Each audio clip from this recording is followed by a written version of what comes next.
Hey guys, welcome to India the vision. आज हम लोग पास्ट एंड डेफिनिट टेंस का पैसिव वॉइस में कैसे बदले आज सीखेंगे।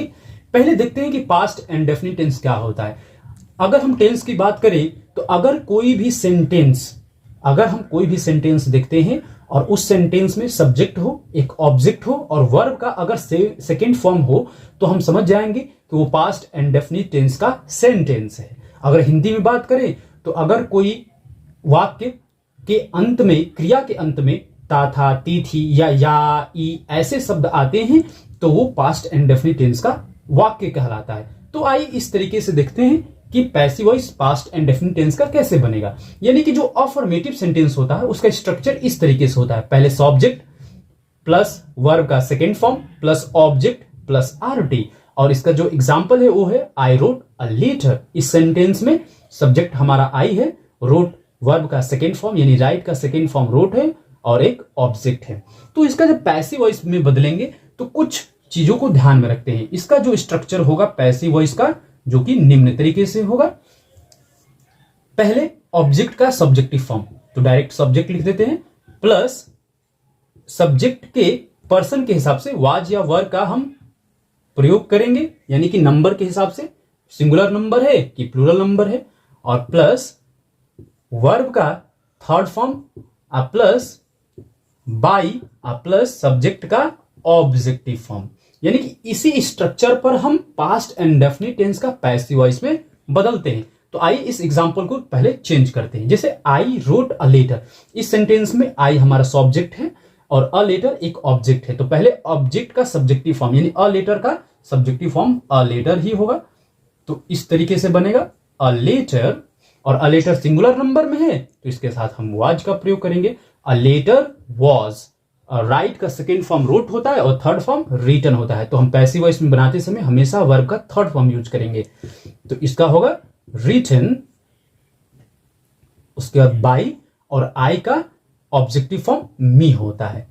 तो a letter was written by me, I wrote a letter का पैसिव वॉइस होगा। इसी तरीके से हम चलिए सेकंड नंबर देखते हैं, नेगेटिव सेंटेंस। यानी कि नेगेटिव सेंटेंस का जो स्ट्रक्चर होगा वो इस तरीके से होता है। Subject plus did plus not plus verb का फर्स्ट फॉर्म प्लस ऑब्जेक्ट। आइए एग्जांपल के माध्यम से देखते हैं कि कैसे इसका स्ट्रक्चर होता है। जैसे अगर हम सेंटेंस इस तरह से लिखें, we did not help you, तो ये सेंटेंस जो है पास्ट एंड डेफिनिट टेंस का नेगेटिव सेंटेंस है और इसका पैसिव वॉइस हम बहुत आसानी से बनाएंगे उसी तरीके से। तो पैसिव वॉइस का जो स्ट्रक्चर होगा वो इस तरीके से होगा। पहले ऑब्जेक्ट का सब्जेक्टिव फॉर्म प्लस वाज या वर, प्लस उसके बाद हम नॉट का यूज करेंगे, तब वर्ब का third form plus by plus subject का ऑब्जेक्टिव फॉर्म। तो इस सेंटेंस का पैसिव वॉइस इस तरीके से बनेगा। पहले we did not help you, इस सेंटेंस में यू हमारा ऑब्जेक्ट है तो ऑब्जेक्ट का सब्जेक्टिव फॉर्म यू का सब्जेक्टिव फॉर्म यू होता है और यू के साथ हम वर का यूज करते हैं। तो यू वर, उसके बाद नॉट का यूज करेंगे। इसी स्ट्रक्चर के माध्यम से इसका हम पैसिव वॉइस बनाएंगे। तो पहले सब्जेक्ट यानी कि ऑब्जेक्ट का सब्जेक्टिव फॉर्म यू, उसके बाद वाज या वर, और यू के साथ हम वर का यूज करते हैं। नॉट है तो नॉट लगा देंगे, अब प्लस वर्ब का थर्ड फॉर्म। तो इसमें हेल्प है तो हेल्प का थर्ड फॉर्म जो होता है वो होता है हेल्प्ड। उसके बाद बाई, उसके बाद ऑब्जेक्ट यानी कि सब्जेक्ट का ऑब्जेक्टिव फॉर्म यानी कि वी का होता है अस। यानी कि we did not help you का passive voice you were not helped by us होगा। ठीक है, चलिए नेक्स्ट देखते हैं इंट्रोगेटिव सेंटेंस। इंट्रोगेटिव सेंटेंस का जो स्ट्रक्चर होगा वो इस तरीके से होगा। पहले did plus object plus not plus verb का फर्स्ट फॉर्म प्लस ऑब्जेक्ट। तो कुछ एग्जाम्पल के माध्यम से देखते हैं कि इसका स्ट्रक्चर कैसे होता है। तो अगर ऐसे स्ट्रक्चर हो यानी कि did I eat an apple, तो इस तरीके से इंट्रोगेटिव सेंटेंस होता है पास्ट एंड डेफिनिट टेंस का। तो इसका जो पैसिव वॉइस होगा, तो पैसिव वॉइस का स्ट्रक्चर पहले कैसे होगा, तो पहले हम लोग लगाएंगे वॉज या वर प्लस, उसके बाद ऑब्जेक्ट का सब्जेक्टिव फॉर्म, अगर नॉट है तो नॉट का यूज करेंगे, और वर्ब का third form plus by plus subject का ऑब्जेक्टिव फॉर्म। तो इसका जो है पैसिव वॉइस वो इस तरीके से बनेगा। तो इस सेंटेंस में हमारा एन एप्पल क्या है, ऑब्जेक्ट है, और एन एप्पल सिंगुलर नाउन है, तो सिंगुलर नाउन के साथ हमेशा हम सिंगुलर वर्ब का यूज करते हैं। तो हम इसके साथ वॉज का यूज करेंगे, वॉज एन एप्पल, और वर्ब अगर नॉट नहीं है तो नॉट को छोड़ देंगे, अगर नॉट रहेगा तो सब्जेक्ट के बाद ही हम नॉट का प्रयोग करेंगे। उसके बाद ईट का थर्ड फॉर्म ईटन बाई, और आई का ऑब्जेक्टिव फॉर्म मी होता है। तो इस तरीके से हम इंट्रोगेटिव सेंटेंस को आसानी से बदल देते हैं डियर स्टूडेंट। चलिए इंट्रोगेटिव सेंटेंस के कुछ और एग्जाम्पल देखते हैं। यानी कि इंट्रोगेटिव सेंटेंस में कुछ और एग्जाम्पल होते हैं जो वाई या हाउ से शुरू होते हैं, उनका भी हम पैसिव वॉइस आसानी से बना सकते हैं। वाई या हाउ, वेयर, व्हेन, इस तरीके से सेंटेंस शुरू होते हैं। जैसे हमारा एग्जाम्पल है where did he send you, तो इसका भी हम पैसिव वॉइस आसानी से बनाएंगे। डियर स्टूडेंट, पहले क्या करते हैं, वाई या हाउ को ही रखते हैं, उसके बाद इंट्रोगेटिव सेंटेंस का जो पैसिव वॉइस तो सिमिलर वैसे ही रखते हैं। यानी कि कैसे होगा पैसिव वॉइस का स्ट्रक्चर, वो इस तरीके से होता है। अगर सेंटेंस में वाई है या वेयर है या हाउ है या वेन है या कुछ और कुछ डब्ल्यूएस टाइप क्वेश्चन वर्ड होंगे, प्लस वॉज या वर प्लस सब्जेक्ट, प्लस अगर सेंटेंस में नॉट है तो नॉट का यूज करेंगे, तब वर्ब का third form plus by plus subject का ऑब्जेक्टिव फॉर्म। तो इसी स्ट्रक्चर पर हम कोई भी इंट्रोगेटिव सेंटेंस का पैसिव वॉइस बना सकते हैं। तो आइए इसका पैसिव वॉइस बनाते हैं कि कैसे बनेगा। तो पहले वेयर है तो वेयर को पहले रख देते हैं, उसके बाद हम देखते हैं कि इसका ऑब्जेक्ट कौन है। तो ऑब्जेक्ट हमारे यू है, और यू के साथ यू का ऑब्जेक्टिव फॉर्म यानी कि सब्जेक्टिव फॉर्म, यू ऑब्जेक्ट के प्लेस पर है तो यू का सब्जेक्टिव फॉर्म यू होगा, और यू के साथ हम वाज का प्रयोग करेंगे कि वर का, तो इसके साथ हम वर का प्रयोग करते हैं। तो वर, वेयर, वर, यू।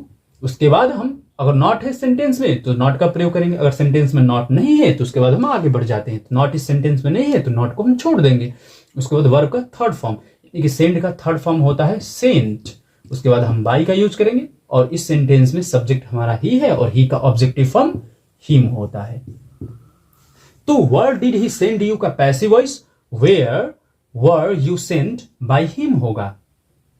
चलिए कुछ और इंट्रोगेटिव सेंटेंस के एग्जांपल देखते हैं। जैसे why did you cheat your friend, तो इस एग्जांपल में योर फ्रेंड हमारा ऑब्जेक्टिव फॉर्म में है, तो इसका सब्जेक्टिव फॉर्म योर फ्रेंड ही होगा। तो इसका पैसिव वॉइस हम इस तरीके से बनाएंगे। तो योर फ्रेंड है तो योर फ्रेंड के साथ हम वाज का यूज करेंगे। तो वाई वॉज योर फ्रेंड, अगर इस सेंटेंस में नॉट नहीं है तो नॉट को हटा देंगे, और चीट का थर्ड फॉर्म होता है चीटेड बाय यू। यानी कि why did you cheat your friend का passive voice why was your friend cheated by you होगा।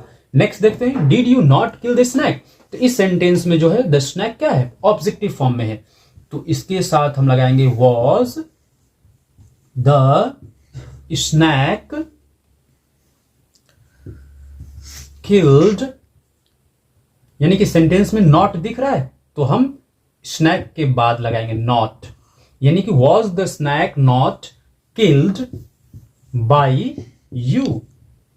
तो इस तरीके से हम इंट्रोगेटिव सेंटेंस को आसानी से पैसिव वॉइस में बदल लेते हैं। आगे देखते हैं कि हु का सेंटेंस कैसे होगा। नेक्स्ट देखते हैं इंट्रोगेटिव सेंटेंस में कुछ वो और भी सेंटेंस होते हैं, जैसे हु से शुरू होगा, हुम से शुरू होगा, व्हाट से शुरू होगा। तो ऐसे सेंटेंस को हम आसानी से पैसिव वॉइस में बदल देते हैं। जैसे हुम supported you, who supported you, तो हु सपोर्टेड यू का पैसिव वॉइस इस तरीके से बनेगा। तो पहले हम बाय हुम का यूज करते हैं, उसके बाद वर यू सपोर्टेड, यानी कि हु सपोर्टेड यू का पैसिव वॉइस बनेगा by whom were you supported. उसी तरह हुम, अगर कोई सेंटेंस हुम से शुरू हो तो उसका भी हम पैसिव वॉइस आसानी से बना सकते हैं। जैसे अगर कोई सेंटेंस हुम से शुरू हो तो हम शुरू करते हैं पैसिव वॉइस में बदलते समय हु से, यानी कि जब इसका हम पैसिव वॉइस बदलेंगे तो हम हु से शुरू करेंगे। तो हु, और इस सेंटेंस में नॉट लगा है तो who was not obliged by you. तो हुम वाले सेंटेंस को हम इस तरीके से पैसिव वॉइस में बदलते हैं। जैसे whom did you not oblige का पैसिव वॉइस बनेगा who was not obliged by you.